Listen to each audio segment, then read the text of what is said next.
Shalom bien-aimés, aujourd'hui nous allons parler d'un sujet très important. Il s'agit d'un mode de préservation que beaucoup de chrétiens banalisent. Et à cause de ça, plusieurs domaines de leur vie se retrouvent dans des problèmes. Je sais que c'est un sujet autour duquel il y a vraiment de polémiques. Et je vais aborder certains de ces points.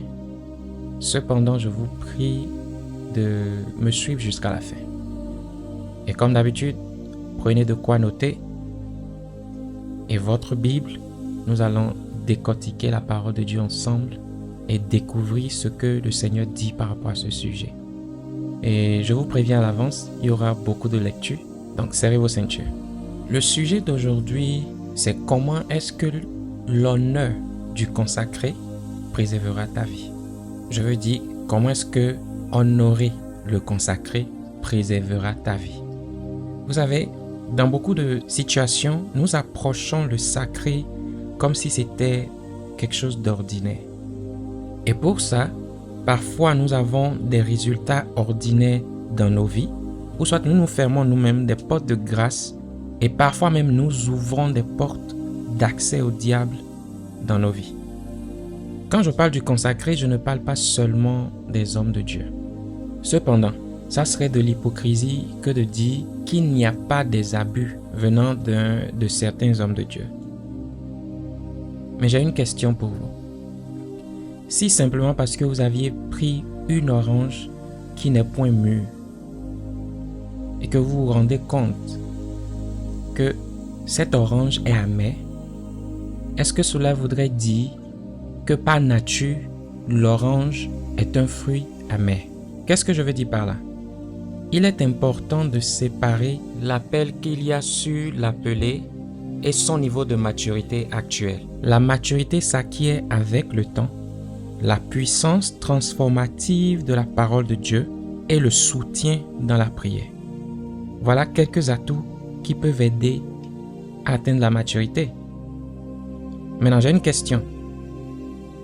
Combien de fois as-tu prié pour les personnes de qui tu te plains? Combien de fois?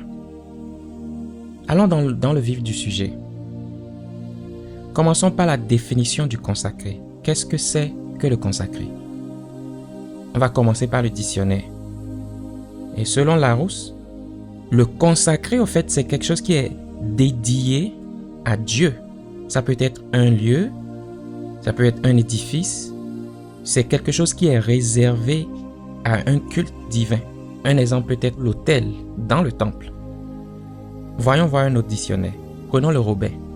Consacrer selon le Robert, c'est rendre sacré en dédiant à Dieu. Et comme exemple, on peut prendre une église. On peut donc déduire que consacrer quelque chose au Seigneur, c'est sanctifier cette chose. C'est lui mettre à part cette chose-là. On peut voir cela dans Exode 13, le verset 2, qui dit ceci. « Consacre-moi tout premier-né parmi les enfants d'Israël, tant des hommes que des animaux. Il m'appartient. » Donc Dieu est en train d'appeler le peuple d'Israël à mettre à part tout premier-né, que ce soit parmi les animaux ou que ce soit parmi les humains. La question maintenant est de savoir comment est-ce que nous sommes supposés engager le consacré. Comment est-ce que nous sommes supposés nous approcher du consacré? Et je vais donner quelques points. Ok? Vous allez lire avec moi 1 Corinthiens 11, le verset 27 au verset 30. C'est pourquoi celui qui mangera le pain et boira la coupe du Seigneur indignement sera coupable envers le corps et le sang du Seigneur. Que chacun donc s'éprouve soi-même et qu'ainsi il mange du pain et boive de la coupe, car celui qui mange et boit sans discerner le corps du Seigneur mange et boit un jugement contre lui-même. Écoutez cette partie-ci. C'est pour cela qu'il y a parmi vous beaucoup d'infirmes et de malades, et qu'un grand nombre sont morts. Vous voyez un peu? Ces versets nous parlent un peu de la façon dont l'église de Corinthe s'approchait de la Sainte Seine. Et si vous allez un peu en haut, vous pouvez lire tout le chapitre, hein, ou du moins à partir du verset 17 jusqu'au verset 30, vous allez voir un peu toute l'histoire. Quand ils se rassemblaient, c'était au fait une opportunité pour eux de manger, de boire et de se saouler dans l'église. Et quand vous allez un peu en bas, à partir du verset 27, c'est de là qu'ils parlent un peu de leur approche par rapport à ce qui est sacré, qui est la Sainte Seine. De comment est-ce qu'ils approchent ce qui est sacré sans révérence. Donc, on peut retenir ici, dans un premier lieu, qu'une façon d'engager le consacré, c'est avec révérence. Et comme vous pouvez le voir, parce qu'ils ne l'ont pas fait ainsi, la Bible déclare qu'il y a beaucoup qui sont infirmes, beaucoup qui sont faibles, et il y en a même qui sont morts, simplement parce qu'ils ont approché ce qui est sacré de la mauvaise manière. Un second point, comment est-ce que nous pouvons approcher ce qui est sacré ou ce qui est consacré? Comment est-ce que nous pouvons engager le consacré? C'est en respectant les règles qui régissent ce qui est consacré. Prenons par exemple le cas de Uza. Et je crois que vous connaissez bien cette histoire. Si vous voulez la relire, c'est dans 1 Chronique 13, à partir du verset 5 jusqu'au verset 14. Mais dans cette histoire, il s'agissait du fils de Uza qui essayait d'empêcher au fait l'arche de l'alliance de tomber. Et la Bible déclare que cela lui a coûté sa vie. Voyons voir un peu ce pourquoi cela lui a coûté sa vie. Il y a eu quelques règles que Dieu avait mises en place en ce qui concerne le transport des choses qui sont consacrées au service de l'autel. Lisez avec moi Deutéronome 10, le verset 8. En ce temps-là, l'Éternel sépara la tribu de Lévi et lui ordonna de porter l'arche de l'alliance de l'Éternel, de se tenir devant l'Éternel pour le servir et bénir le peuple en son nom, ce qu'elle a fait jusqu'à ce jour. Maintenant, lisez Nombre 7, le verset 6 au verset 9. Moïse prit les chars et les bœufs, et il les remit aux Lévites. Il donna 2 chars et 4 bœufs aux fils de Gershon, selon leur fonction. Il donna 4 chars et 8 bœufs aux fils de Merari, selon leur fonction, sous la conduite d'Ithamar, fils du sacrificateur Aaron. Écoutez cette partie-ci. Mais il n'en donna point aux fils de Kehat, parce que, selon leur fonction, ils devaient porter les choses saintes sur les épaules. Vous voyez un peu ce qui s'est passé? Il y avait déjà des règles par rapport au transport des choses qui sont saintes. Et il y avait des gens qui avaient été dédiés pour faire ce travail-là. Des gens à qui Dieu a confié cette responsabilité. Et normalement, exclusivement, c'est supposé être ces gens-là. Donc, il y avait déjà eu un problème en ce qui concerne le mode de transport. Vous voyez un peu? Mais Dieu ne les a pas empêchés de prendre l'arche, malgré qu'ils ont choisi le faire autrement. Donc, le mode de transport a été la première règle qui a été brisée. La seconde règle se trouve dans Nombre 4, le verset 15. Et ça dit ceci. Après qu'Aaron et ses fils auront achevé de couvrir le sanctuaire et tous les ustensiles du sanctuaire, les fils de Kehat viendront au départ du camp pour les porter. Écoutez ceci. Mais ils ne toucheront point les choses saintes, de peur qu'ils ne meurent. Telles sont les fonctions de porteurs imposées aux fils de Kehat dans la tente d'assignation. Donc la seconde règle qui avait été brisée, c'est tout ce qui est sacré, tout ce qui a été consacré au service de l'autel. Ceux qui transportaient ces choses n'étaient pas supposés les toucher. Et si ça arrivait, ce qui devrait se passer est aussi mis là. C'est la mort de la personne qui l'a touché. Et ceci, c'est une règle qui avait été même donnée à ceux qui avaient été assignés pour cette tâche, cette responsabilité. certainement le fils de Uza ne savait pas qu'il y avait une règle comme ça, puisqu'il n'est pas appelé à le faire. Donc, la première méthode d'engagement de ce qui est consacré, c'est-à-dire la façon dont nous devons nous approcher de ce qui est consacré, c'est avec révérence, nous l'avions vu. Et la seconde chose, c'est de respecter les règles qui régissent ce qui est consacré. Jusque-là, nous sommes toujours à la surface. Nous ne sommes pas encore allés très en profondeur. Le troisième point, c'est de reconnaître et accepter sa position soi-même. Ok? Lisez avec moi Nombre 16 à partir du verset 2 au verset 3. Il se soulevait contre Moïse avec 250 hommes des enfants d'Israël, des principaux de l'assemblée, de ceux que l'on convoquait à l'assemblée et qui étaient des gens de renom. Ils s'assemblaient contre Moïse et Aaron et leur dit, c'en est assez, qu'à toute l'assemblée, tous sont saints, et l'Éternel est au milieu d'eux. Pourquoi vous élevez-vous au-dessus de l'assemblée de l'Éternel? Si vous voulez mieux comprendre l'histoire, lisez tout le chapitre, mais juste pour vous donner un résumé. Il s'agissait de Corée et d'un certain nombre de personnes, comme vous l'avez vu, des gens qui avaient de grands noms, des gens de renom. Ils se sont assemblés contre Moïse et contre Aaron. Regardez bien l'argument, hein. Dans le verset 3, « C'en est assez qu'à toute l'assemblée, tous sont saints, et l'Éternel au milieu d'eux. Pourquoi vous élevez-vous au-dessus de l'assemblée de l'Éternel ?» Ça, c'est une mentalité humaine. Donc, parfois, nous regardons ceux qui ont été appelés au ministère, ce que Dieu a établi et qu'il utilise pour nous, et que nous trouvons que non, nous sommes trop grands pour nous soumettre. Ou du moins, on est tous chrétiens, on a tous Christ. Jésus habite en nous. Pourquoi est-ce que lui, il fera le supérieur? Nous sommes en train de nous soulever au fait, sans le savoir, contre la personne que Dieu a établie. Lisez la première phrase du verset 2.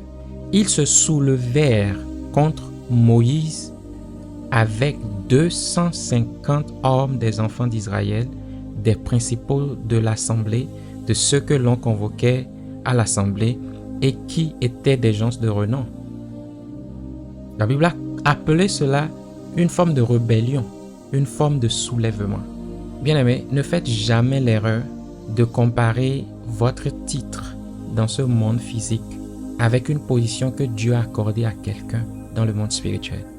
Je le répète, ne faites jamais l'erreur de comparer votre titre, quel que soit le renom que vous avez dans ce monde-ci, de comparer ce renom-là avec la position que quelqu'un a eue par Dieu lui-même. C'est-à-dire Dieu l'a établi dans le monde spirituel en tant qu'un responsable. Ne vous comparez jamais quand vous vous mettez sous cette personne-là. La Bible a appelé cela une forme de rébellion.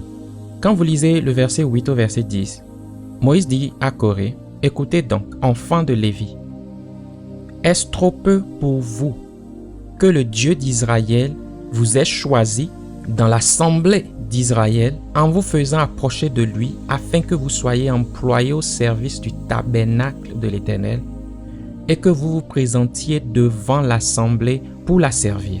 Il vous a fait approcher de lui, toi et tous tes frères et les enfants de Lévi, et vous voulez encore le sacerdoce. » Ceci nous montre clairement que, en fait, ceux qui parlent avaient aussi été établis par Dieu dans des positions différentes.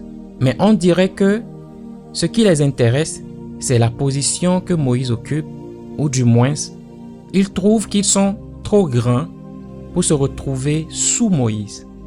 Et c'est là où les conflits commencent parfois dans nos assemblées, dans nos églises. Apprenons à reconnaître là où Dieu nous a établis. Si Dieu t'a établi pour que tu sois usher, fais le travail et fais-le de tout cœur. Si Dieu t'a établi pour que tu puisses diriger le groupe musical, fais-le et fais-le très bien. Mais ne trouve pas que le pasteur n'a aucun droit de pouvoir exercer une quelconque autorité vis-à-vis de toi. Ne trouve pas que quelqu'un que Dieu a établi en tant que chef, en tant que leader, ne peut te parler parce que toi, tu es un gouverneur ou je ne sais quoi. Vous avez vu l'argument? Nous sommes tous des saints et Dieu est au milieu de son peuple. Pourquoi est-ce que vous cherchez à vous élever au-dessus de nous? Alors qu'ils ont reçu aussi des positions. Donc, troisième point, apprenons à reconnaître et accepter notre position. La position que Dieu nous a accordée. Quatrième point qui est aussi relié un peu à ça, c'est qu'il est important de reconnaître et d'accepter la position du consacré. Celui que Dieu a choisi pour qu'il occupe un certain poste, il faut reconnaître sa position. Parce que Dieu ne met pas tout le monde au même niveau. Même dans le contexte de la démocratie, comme on le dit, où le peuple décide, le peuple choisit. Combien parmi vous peut juste marcher et entrer dans le bureau du président de la République? Essayez. Essayez voir. Vous pouvez dire oh non, mais nous l'avons élu. Il y a des règles en place. Les positions diffèrent. Les positions diffèrent. Dans certains pays, tu prends même ton véhicule ou une moto et tu conduis, tu entres dans la présidence. Si tu ne freines pas, on te tue. Pourtant, c'est la démocratie, c'est un système démocratique. Oh non, je l'ai élu, je l'ai mis là, le président. Ah bon? Entre dans son bureau, vas-y. Vous devez reconnaître et accepter la position que Dieu a donnée à un consacré. Le verset 12 de Nombre chapitre 16 nous dit que Moïse au fait avait envoyé des gens. Lisons le verset. Moïse envoya appeler Dathan et Abiram, fils d'Éliab, mais ils dirent nous ne monterons pas. En quelque sorte, ils ont bafoué son autorité, puisqu'ils avaient déjà un problème avec le fait qu'il soit au-dessus d'eux. Ils ont bafoué son autorité. En quelque sorte, ils lui ont dit, mais toi, tu n'es rien. Erreur. Si tu avais quelqu'un, dis à la personne, erreur. Erreur grave. Il est important de reconnaître la position du consacré et de l'accepter. Parfois, vous allez nous voir nous agenouiller peut-être devant un homme de Dieu, ou peut-être quand on entre à l'église, devant l'autel, nous nous agenouillons. Ce n'est pas un culte de personnalité. Comme on l'a vu dans le premier point, on a pris du pain et du vin. Et parce qu'on a prié là-dessus, ce n'est plus considéré comme du pain et du vin. Le pain que je peux juste prendre et manger dans ma chambre, le vin que je peux juste prendre et boire, parce qu'on a prié là-dessus, il y a des gens qui ont pris sans révérence et qui sont morts. L'autel à l'intérieur de l'église n'est plus un bloc de ciment quand ça a été consacré à Dieu. Je répète, l'endroit réservé, l'autel, après sa consécration à Dieu, n'est plus un bloc de briques ou de ciment ou de carreaux ou de quoi que ce soit. Donc quand quelqu'un se met à genoux devant l'autel, c'est parce que nous savons qu'il y a un point de contact entre ciel et terre à cet endroit spécifique. Parce que ça a été dédié à Dieu. Et nous savons que la présence de Dieu est en ce lieu. Nous nous agenouillons pour honorer ce Dieu-là. Ça n'a rien à voir avec quelqu'un. Et il y va de même pour un homme de Dieu. Il y a des hommes de Dieu à qui Dieu a donné une certaine grâce. Et il faut honorer cette personne. Ça me paraît vraiment bizarre quand je vois dans le corps du Christ le fait que nous ayons des problèmes avec ces genres de choses. Surtout la communauté africaine. Et je le dis parce qu'on n'a aucun mal à nous abaisser ou à nous agenouiller pour honorer des personnes âgées. Aucun mal à nous retrouver dans un royaume où la tradition demande à ce qu'on puisse s'agenouiller pour saluer le roi. C'est des choses qu'on a dans nos cultures. Mais pourquoi est-ce qu'on le fait? Est-ce que le roi n'est pas un simple humain? On le fait pour honorer le roi à cause de la place qu'il occupe. Ça s'appelle de l'honneur. Et la Bible nous a montré à plusieurs reprises que l'honneur est récompensé. L'honneur peut se manifester de plusieurs manières. Ce que je veux dire, c'est s'il y a une approche avec laquelle tu es inconfortable, ne te bats pas contre ceux qui le font. Enlève ta bouche de ce qui est sacré. Parce que si Dieu accepte l'honneur qui lui est attribué, qui es-tu pour l'empêcher? Dathan et Abiram, ils ont refusé de venir quand Moïse les a appelés. Parce qu'ils ne reconnaissaient pas son autorité. Ils ne reconnaissaient pas sa place. Pour eux, ils n'avaient pas le droit d'être au-dessus d'eux. Parce qu'ils sont tous des saints et Dieu au milieu de son peuple. Imaginez que vous appelez votre enfant et l'enfant vous envoie un message dit « Non, moi je ne viens pas. Si tu as besoin de moi, viens me voir. » Dites-moi, votre enfant de 13 ans là, surtout dans la communauté africaine, les parents africains, qu'allez-vous faire? Donc il y a des domaines particuliers dans lesquels nous reconnaissons la place de l'honneur. Mais il y a d'autres, surtout quand il s'agit des choses sacrées, nous banalisons la place de l'honneur. Et à cause de ça, nous vivons des vies ordinaires.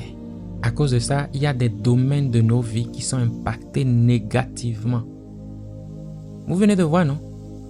Du pain et du vin, sans les précautions qu'il faut vis-à-vis de ce qui est sacré. Et les gens sont morts.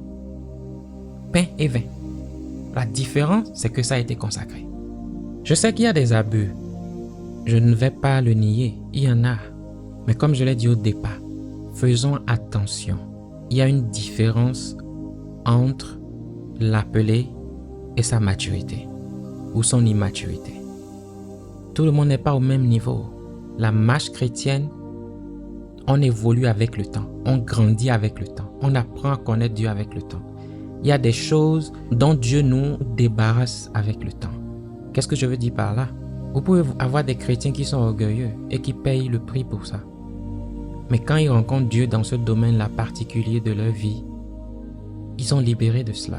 Quand ils lisent la parole de Dieu, découvrent la façon dont eux, en tant que chrétiens, devraient se comporter et ils se soumettent à l'Esprit de Dieu, ils sont libérés d'un truc pareil. Priez pour les gens, mais ne méprisez jamais le consacré pour une raison quelconque, que ce soit une raison qui est juste, une raison droite devant vous ou pas. Ne méprisez pas le consacré. Le prochain point, garde-toi de parler contre le consacré. Ça c'est courant de nos jours. Lisons Nombre 16, le verset 13 au verset 14. N'est-ce pas assez que tu nous aies fait sortir d'un pays où coule le lait et le miel pour nous faire mourir au désert sans que tu continues à dominer sur nous? Voilà encore, domination. Et ce n'est pas dans un pays où coule le lait et le miel que tu nous as menés. Ce ne sont pas des champs et des vignes que tu nous as donnés en possession. Penses-tu crever les yeux de ces gens? Nous ne monterons pas. Ça, c'est Dathan et Abiram qui parlaient comme ça. Donc, ils ont oublié que la promesse de Dieu a été faite par Dieu lui-même et que ce n'est pas Moïse qui leur a fait une promesse. Et ils ont oublié aussi que Moïse a été choisi par Dieu pour faire ce qu'il est en train de faire. Donc, ils ont commencé par critiquer, parler contre Moïse. Beaucoup sont morts parce qu'ils ont parlé contre une alliance dont ils ne savent rien. Ils ont parlé contre une alliance dont ils ne maîtrisent pas les règles. Je sais que c'est profond ce que je dis et je ne vais pas le développer ici. On va en parler peut-être après, quand le temps sera bon. Mais l'alliance que ce serviteur de Dieu a avec Dieu, il ne maîtrise pas les règles qui régissent cette alliance-là. Dieu n'a pas la même alliance avec tout le monde. L'appel de chaque personne est conditionné et vient aussi avec des composants. Des composants qui sont différents de l'appel de l'un ou de l'autre. Et le ministère aussi, c'est tout un processus. C'est un voyage. C'est une marche. La personne que vous voyez aujourd'hui, avec le résultat qu'il a, ce n'est pas la même personne d'hier. Il a pris par des étapes avec Dieu, a grandi, arrivé là où il est. Et sur le chemin, il y a eu des promesses que Dieu lui a faites. Sur le chemin, il y a eu des promesses qu'il a faites à Dieu. J'évite vraiment d'aller en profondeur par rapport à ce point-là particulier. Mais se garder de dire quelque chose contre l'appel de quelqu'un d'autre, le ministère de quelqu'un d'autre, de parler contre le consacré, c'est un choix sage. Le dernier point, ça sera, n'oublie pas quand Dieu l'avait utilisé pour toi. Donc nous sommes en train de parler de comment est-ce que nous devons engager le consacré. Quel genre d'approche nous devons avoir vis-à-vis du consacré.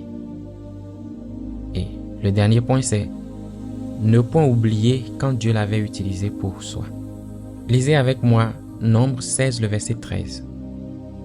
N'est-ce pas assez que tu nous aies fait sortir d'un pays où coule le lait et le miel pour nous faire mourir au désert sans que tu continues à dominer sur nous?